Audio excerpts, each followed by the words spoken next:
30/3/2025 के सिब्बन दास की यहाँ भंडारा बा। लेकिन वही साधु संत लोग बैठल होने जगह ही खाली नहीं बा। क्या नाते लइका लोगन के रोकल जाता, लेकिन लइका लोगन भंडारा खातिर देखल जा कितना जोर लगौले बने। एक जनी कहीं रोके के पड़ता खड़ा होके। अब देखी लइका लोग जाके भंडारा में बैठ गए बाड़े और लोग वहाँ लाइन से बैठौले के कोशिश में बाड़े। अब देखी 21 तारीख के सवेरे जब विदाई होत बा साधु लोगन के, वह समय में भोजन करत अड़न। भोजन के साथ ही संत महात्मा लोगन का विदाई होत बा। आगे देखी रात के समय में भजन भाव का प्रोग्राम बा। तमाई पार्वती जी भगवान भोलेनाथ से कहतरी बहुरहू रात बड़ी होले की दिन बड़ा होला। भोलेनाथ कहना नहीं दिन बड़ा होला। पार्वती जी कहली हम ये बात नहीं मानो। रात बड़ी होली भोलेनाथ कहना नहीं दिन बड़ा होला। पार्वती जी भगवान भोलेनाथ से ऋषिया गई और गुस्सा में दोनों जने पंचायत फरियावाए बदी बाबा चल देले बारे। चलो ऋषियाई माई चल ऋषियाई हो शिवजी से गौरा माई चल ऋषियाई।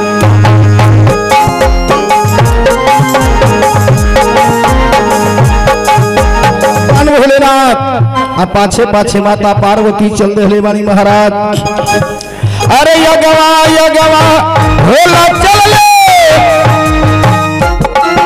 अरे पीछे में पार्वती माई अजियर पीछे पार्वती माई।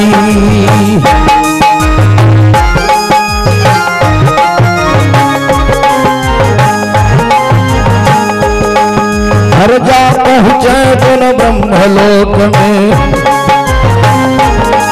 हो जा पहुँचे दोनों ब्रह्मलोक में और ब्रह्म के समनवा दुलो पहुँचल जाई हो अपने बलम से गौरव।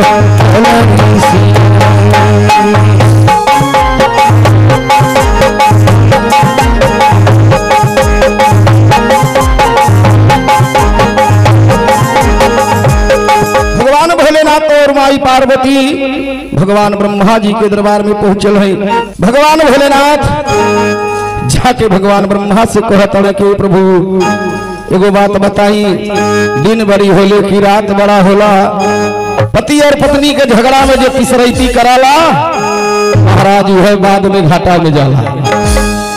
मेहरुओ गरियाई मर्दो गरियाई कहला पहना तिसरैती करे। भगवान ब्रह्मा जी कहना अगर माता पार्वती जी के हम बड़ा बना देता नहीं तब भोलेनाथ ऋषि आ जाई हैं, और अगर भोलेनाथ के बड़ा बना देते तो माई ऋषि आ जाई हैं। भगवान ब्रह्मा जी कहना तोहरे प्रश्न का उत्तर हमारे लगे नहीं बा। ब्रह्मा जी के दरबार से भोलेनाथ चल रहे हो महाराज। अरे यगवा भोला चल ले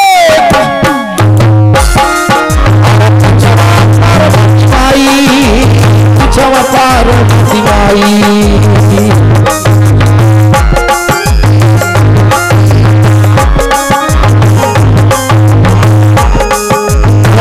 के पीछे ब्रह्मा चलना पीछा ब्रह्मा चलना और सगवान चली दिहली सरस्वती माई हो अपने बलम से गौरा।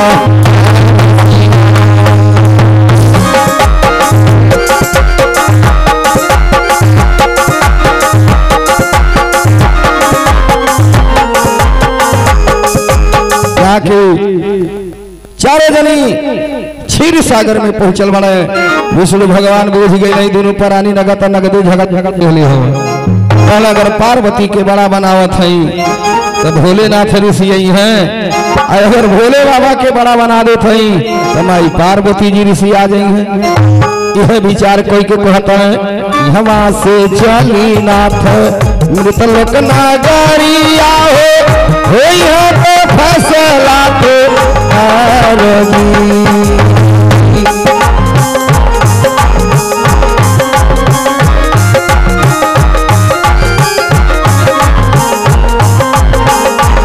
भगवान भोलेनाथ, माता पार्वती जी, भगवान ब्रह्मा जी, सरस्वती जी, अयहर लक्ष्मी माई, भगवान विष्णु जी अभी 6 जने तैयारी कर दे कि अब देवलोक में एक फैसला नहीं हो, चले के परिमृत लोक में कोनो न्यायी राजा के दरबार में चल जाई जहां हमन के न्याय हो जाई। अभी 6 जनी, तीनों देवी माई आ तीनों देवता लोग साधारण मानव का रूप धारण कल्याणी मनई बन के ऐसे हमने तोहरे के लेकिन चल दोहरी वाला महाराज। अरे यगवा यगवा भोला चल ले, अरे पछवा 5 जन जाई जियर, पछवा 5 जन जाई।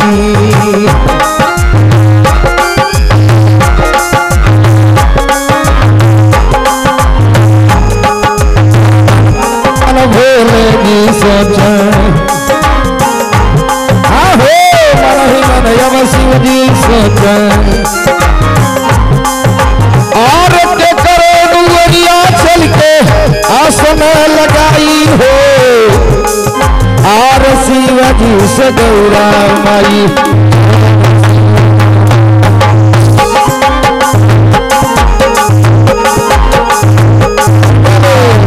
मन ही मन विचार करत राहे में चलत हवा, तो नगर में के मिलल एक ठे गरीब बुढ़िया,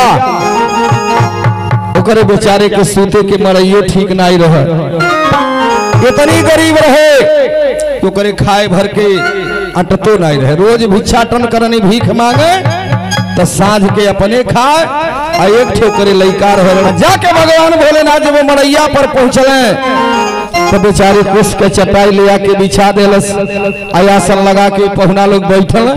भोले बाबा कहते हैं ए बूढ़ा माई आसन लगा के तो बैठा दिली, लेकिन हमन के जलपान करवा दा। पानी भर के जब ले आके देतिया तो भोलेनाथ सोचत है बड़ी कंजूस लौकतिया बुढ़िया। भगवान भोलेनाथ भेली जब मांगे लगल भागल जातिया, भोलेनाथ के जौन पीढ़िया बनौले रहल मड़ैया में वही जाके रो रो कहती आखिर परमात्मा और दुआरा पे हयले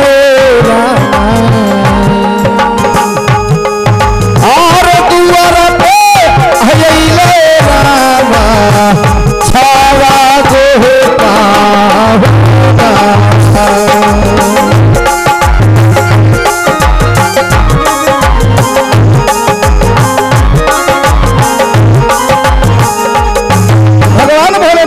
ध्यान लगोली बुढ़िया माई। अब भगवान वही दुअरिए पर आके ब्रह्मा विष्णु महेश लक्ष्मी सरस्वती पार्वती सब केहू विराजमान बा।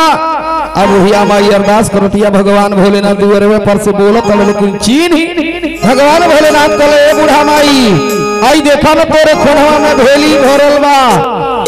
बुढ़िया कहतिया मनैया बहुत परेशान करता, चले अब एक जाई बतिया मानी ले ही सही भेली बका। भोले बाबा के बात सुन के बूढ़ा लगली हाड़ी पर से परई हटावे। आज जब परई हटावे तो देखो तनी बड़का खोना में भेली। अरे बुढ़िया गदगद हो गई। बुढ़िया माई से जब पानी पी ले भेलिया खल है तो कहता ए बूढ़ा माई अरे बड़िए जोर से भूख लगल बा हो, तरी नीक नीक चेतावा हमन के छवो मिलन के पवादा। बुढ़िया सोचे घरे में हमारे अक्को माना सीधा पिसान नहीं बा। आई पहुना लोग कहता तनी नीक नीक चेतावा तस्मई पूरी खीर ले आवा। कहाँ से ले आई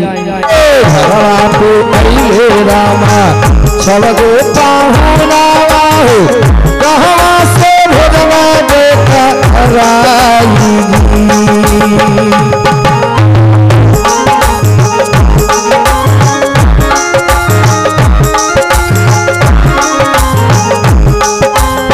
भगवान भोलेनाथ वही दुअरिए पे बाड़ा। अब बुढ़िया सुमिरतिया तो भगवान मुस्किया तर हंसत तक बतावा यही बाटी लेकिन चिन्हती नहीं। जाके भोलेनाथ दौड़ल दौड़ल मड़ैया में हेल गए है तोहरे घरा में चाउर बा पिसान बा आलू बा परवर बा गोभी सब बनाओ। बुढ़िया लगल किनारे से जब देखे तो देख दिया सज्जो समन में भरल बा। चुन चुन के भोजन चेतावतिया। अब भगवान भोलेनाथ अपने भक्त के सेवा देख के बड़ी खुश हमारे महाराज भोले बाबा भक्तिन पर बड़ी खुश भइले। काला हमार भक्तिन हमके भोजन करवा दिली। इतने में जब रात बीतल सवेरा भइल ऐसा है काले बुढ़िया भाई बतावा तोहरे देश का राजा की है। बुढ़िया कोलस की ए बाबू पहुना लो हम राजा की यहाँ नहीं जाए। भोले बाबा कहना रे नहीं जाली तो कम से कम अपने बाबू के भेज दा हम राजा के घर में चल जाए। हमन के कोनो बात बा हमने बड़े दूरे से आयल हैं के आगे लड़का हो गइल पाछे से भोले बाबा अगवा अगवा चले लगन में और पीछे मछवे जन जाई अच्छा मछवे जन जाई।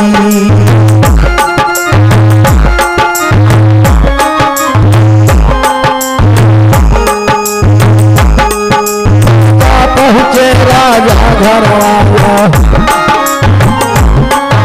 आजा पहुंचे राजा घर और वो जके दुआरिया जूते जीवया बजाई हो अपने बलम से गौरा।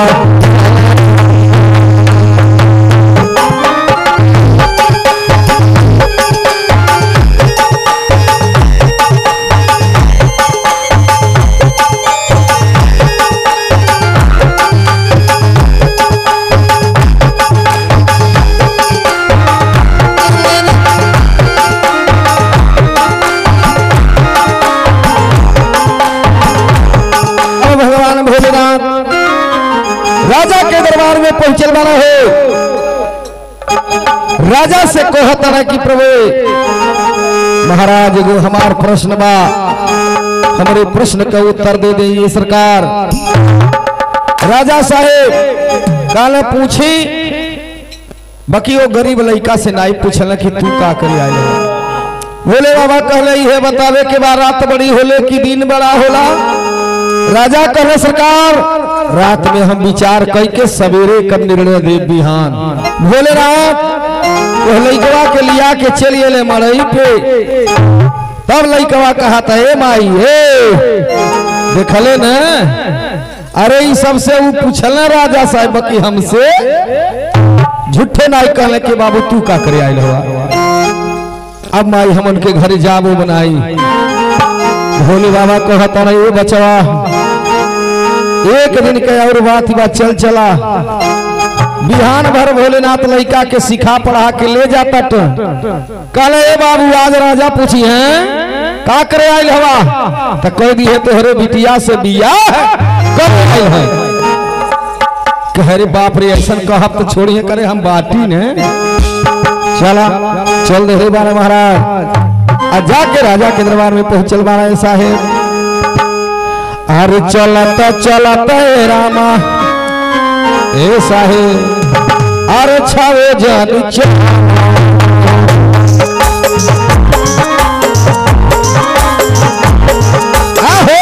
छावे जानी चला रामा छावे जानी चला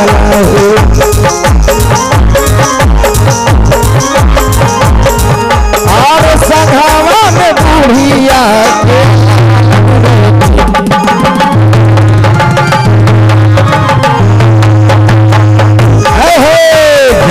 पहुंचाए रामा राजा के महालिया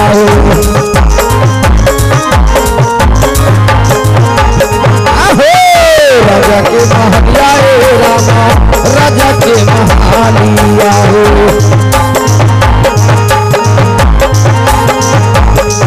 और अब सुनऊ हवा के हालन में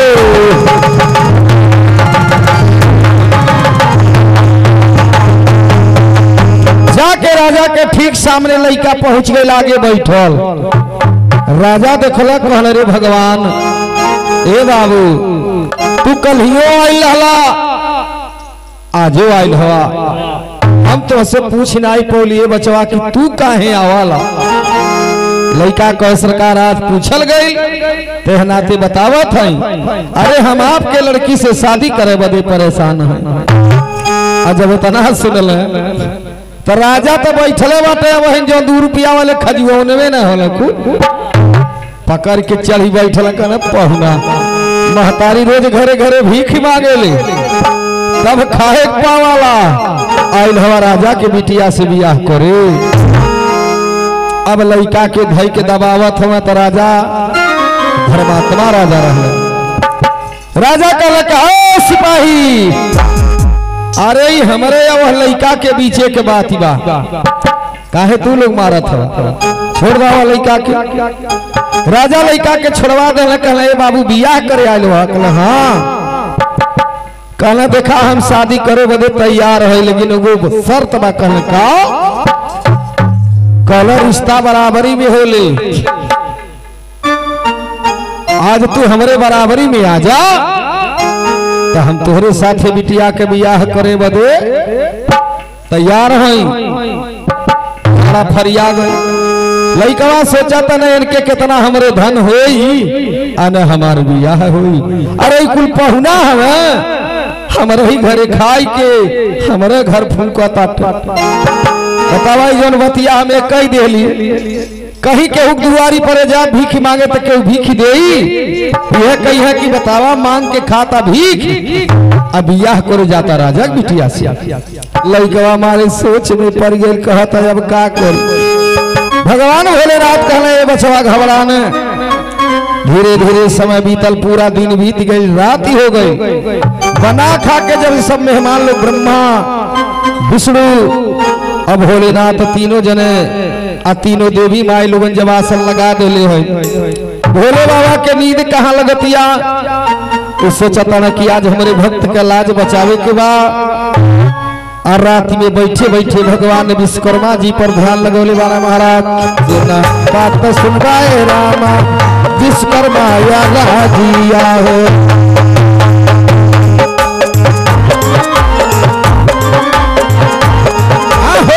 विश्वकर्मा या राजिया रामा विश्वकर्मा या राजिया हो।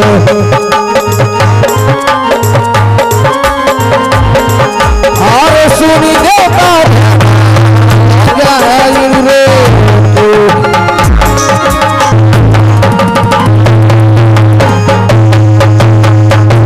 उठावा करनिया देवता उठैबा करानिया हो।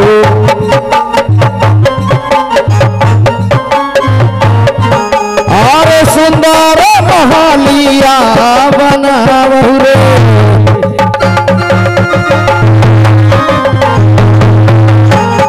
भगवान भोलेनाथ के कृपा से विश्वकर्मा जी राजा से 2 गुना बड़ा महल बना के रातों रात तैयार कर दे। सवेरे जब होइल वह नगर का राजा जे रहल जब देखल कहला दादा रतिया में कहाँ का राजा आके बस गई। जब पता लगोलन तो का पता चलल कि बुढ़िया का लइकवा हो। राजा साहब तुरंत नाऊ और ब्राह्मण भेज दिया कहला जा एकदम तिलक फलदान तुरंत चढ़ा दियो। आज राजा के लड़की का रिश्ता तय हो गई वही लड़का से। आज अब दुल्हा लड़का रणपुतुआ बन गई। पार्वती माई लक्ष्मी माई सरस्वती माई और बुढ़िया रचाड़ घुमावे ले जाते दुल्हा बना के। पार्वती माई मारे हौसला के मारे अली लगलिन गीत गावे कि धनी धनी वही दिनवा के भाग काली धन वह दिन के भाग होला जो दिन कोनो उदय काम होला कोनो पुण्य वाला काम होला। अतवार मंगर सोम बुध बीफर रोज आवाला लेकिन बाबा के भंडारा साल में एक दाई आवाला। अहो भाग्य वाला दिन बा आज वाला दिन बड़का दिन है। आज बड़का दिन है यही के बड़ा दिन कहल जाला जो दिन शुभ काम होला कोनो मंगल काम होला। भोलेनाथ कहले मिल गई कहली का मिल गई कहबे वो बतिया मिल गई जौने खरती तू इतना दिन से रिसियाइल बाटी हमसे हरही मुहे ओरा गल केहू के जरूरी। भोलेनाथ समझौला ये पार्वती जन कहलू है कि धन्य भाग वह दिन के कि जौन दिन लड़का ऐसा जन्म लेलस कि रातों रात अमीर हो गई। वह दिन बड़ा होला जौन दिन शुभकार होला। पार्वती माई कहीं जाए बहु इतना बड़ी बाती करती। बतावा 6 महीना से मर्दे से ऋषि अव्वल बनाई बोलता खुशी खुशी।